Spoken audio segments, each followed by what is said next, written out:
Ski Museum of Maine Hall of Fame. And that's a picture of him in Sugarloaf. He was born in Skowhegan, Maine,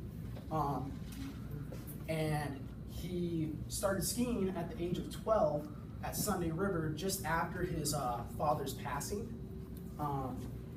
It was unexpected, and as a way for him to cope, his mother and his uncle took him skiing on Christmas Day at Sunday River, and his uncle was one of the founders of Sunday River as well.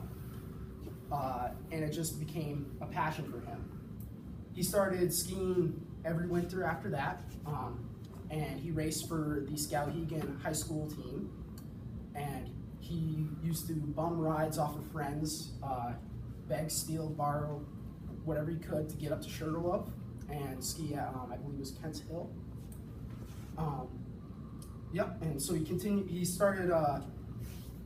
skied both alpine and freestyle and bumps, and his claim to fame at Sugarloaf was he brought the helicopter trick to competition there. And that was something, he was one of the first real freestyle skiers of that time.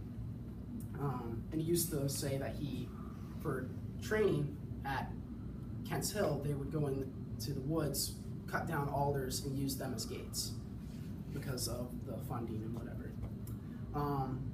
He then went to college at Northland College in Wisconsin, where he also raced for his alpine team and freestyle team.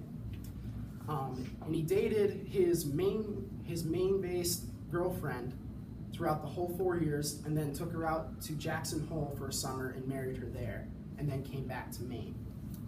When he came back, he became a ski instructor at Sugarloaf in 1970. And within 1 year, he was put in charge of the freestyle program. And he worked very closely with the committees at Sugarloaf to create an actual judging system and regulations for freestyle competition at the Loaf. And he trained hundreds of skiers, including national champion Joni Dolan. You guys know Joan Dolan, who actually I know very well, and she coaches right now at Sugarloaf as well. He became the vice president of operations at Sugarloaf in 1982, and then became the president in 1998, and that's when I actually got to know him because my mother worked directly underneath him.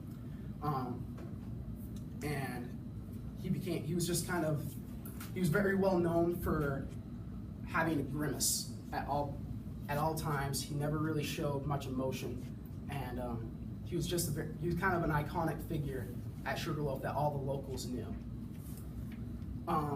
Some of the big key points of his career as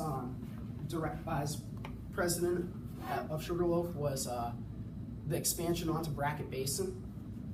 He was key in developing the 2020 plan for Sugarloaf, and the expansion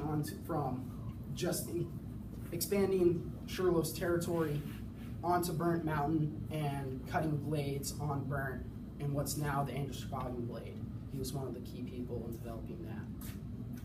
And then he stepped down from his position in 2014, and the new president, Carl Strand, took over, and then they inducted him into the Hall of Fame. And you can still find him walking around Sugarloaf, walking his two dogs with the same old grimace on his face.